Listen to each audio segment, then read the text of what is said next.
Assalamualaikum warahmatullahi wabarakatuh. Baiklah, kami dari kelompok 3, Angkatan 28, Kabupaten Kuantan Singingi, PPSDM Regional Bandung, dengan kelompok kecilnya kelompok 1 akan memaparkan analisis isu global di tahun 2021, yaitu tentang korupsi.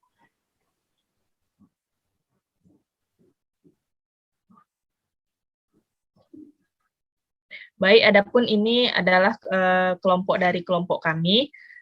Yang pertama, Ibu Nur Fitri Rahma, SPD, selaku ketua. Kemudian Marda Sanita S. Apoteker sebagai anggota, dan kemudian Ibu Nurse Iing Oktraningsih sebagai Nurse Iing Oktraningsih Escape sebagai anggota juga.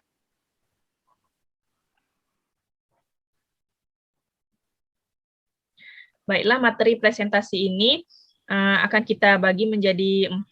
Yang pertama, praanalisis. Praanalisis identifikasi isu korupsi dengan metode pentahelix. Yang kedua, menapis isu, yaitu isu korupsi dengan metode USG, urgensi, seriousness, grow. Yang ketiga, analisis isu. Analisis akar masalah dengan metode Fishbone dan SWOT. Yang keempat, rekomendasi penyelesaian isu dengan menggunakan metode tabel. Nah, definisi korupsi. Menurut Vokema Andrea, korupsi berasal dari bahasa Latin, yaitu corruptio, corruptus, atau corrumper. Kemudian berasal dari bahasa Inggris, corruption atau korup, dan berasal dari bahasa Belanda yang yaitu korupsi. Menurut Undang-Undang Nomor 31 Tahun 1999, Junto Nomor Undang-Undang 20 Tahun 2001, korupsi adalah tindakan melawan hukum dengan maksud memperkaya diri sendiri, orang lain, atau korupsi yang berakibat merugikan negara atau perekonomian negara.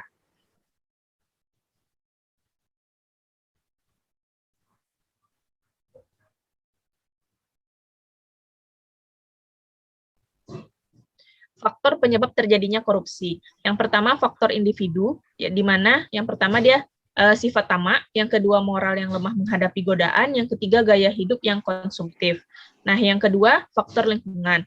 Faktor lingkungan ini ada 4. Yang pertama, aspek sikap masyarakat terhadap korupsi. Yang kedua, aspek ekonomi. Yang ketiga, aspek politis. Yang keempat, aspek organisasi. Adapun jenis-jenis korupsi berdasarkan tipologinya, tipologi tindak pidana korupsi di Indonesia itu ada 7. Yang pertama, korupsi transaktif. Korupsi ini menunjukkan adanya kesepakatan timbal balik antara pihak pemberi dan pihak penerima. Yang kedua, kekerasan atau nepotisme korupsi. Ini menggunakan kekuasaan atau wewenang untuk keuntungan teman atau sanak saudara. Yang ketiga, korupsi yang memeras, korupsi yang dipaksa kepada suatu pihak dengan ancaman ataupun teror.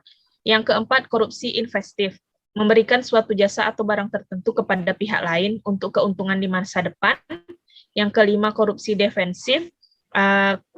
Yang keenam, korupsi otogenik atau korupsi yang dilaksanakan seorang diri. Yang ketujuh, korupsi suportif atau korupsi dukungan.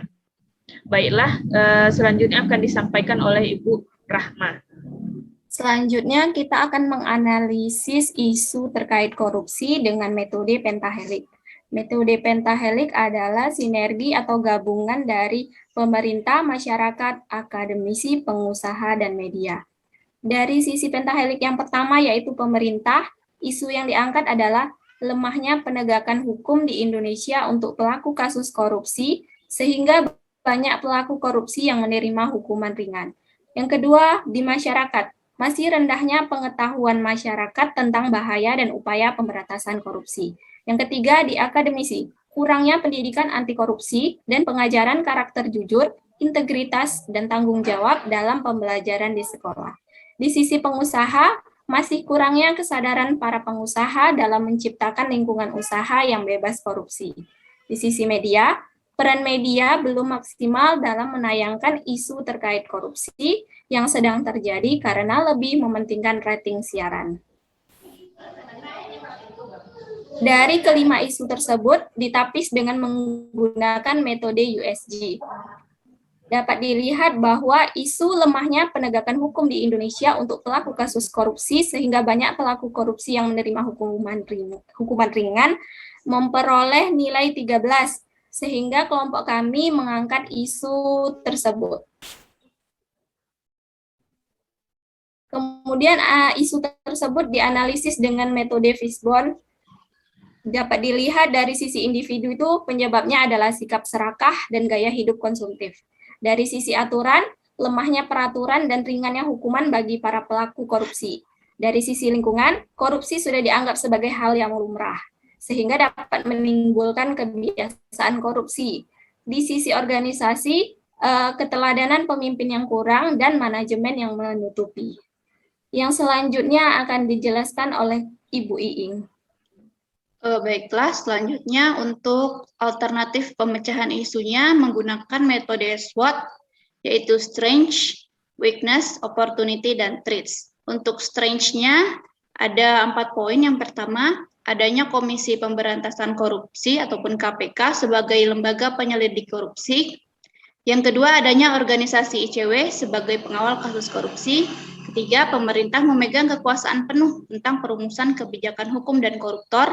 4, adanya BPKP sebagai instansi yang memeriksa pengelolaan dana keuangan negara. Lalu yang kedua ada weakness, di mana itu adalah kelemahan. Ada beberapa poin. Yang pertama, kurangnya penyuluhan tentang dampak korupsi dan spiritual accountability. Kedua, kurangnya koordinasi instansi terkait yang menyebabkan lemahnya pengawasan terhadap pengelolaan dana sehingga penyelidikan terhadap korupsi tidak optimal.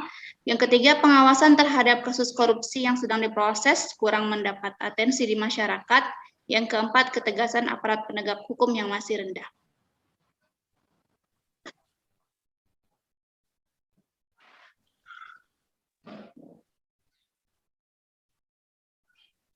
Dan untuk poin opportunity atau peluang, ada yang pertama, kemajuan teknologi mempermudah penyelidikan dan pelacakan tindak pidana korupsi serta membuat aplikasi digital yang dapat meningkatkan akuntabilitas.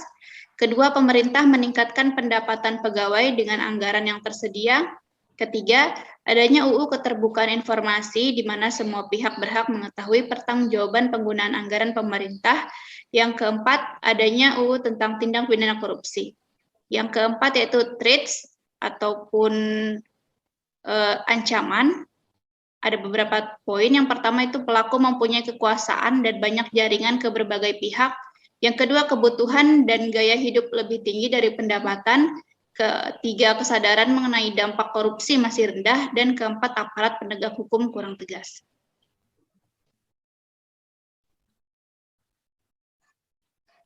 Jadi dari analisis SWOT tadi didapatkanlah rekomendasi alternatif penyelesaian isu sebagai berikut. Yang pertama, pemanfaatan sarana, prasarana, dan teknologi untuk melakukan penyelidikan tindak pidana korupsi, di mana hasil yang diharapkan yaitu untuk memudahkan penyelidikan korupsi dan para pihak yang terkait, pemerintah dan masyarakat.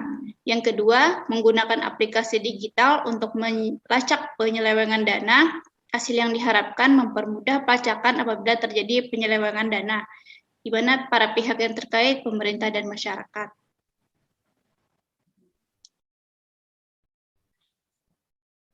Lalu yang ketiga, menindak dengan tegas para koruptor sesuai dengan undang-undang yang berlaku. Hasil yang diharapkan memberikan efek jera bagi para pelaku korupsi, para pihak yang terkait yaitu pemerintah dan masyarakat.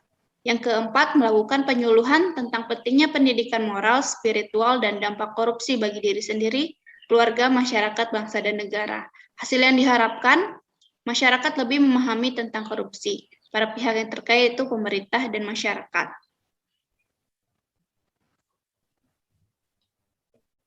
Sekian presentasi dari kelompok kami. Terima kasih sudah menonton. Assalamualaikum warahmatullahi wabarakatuh.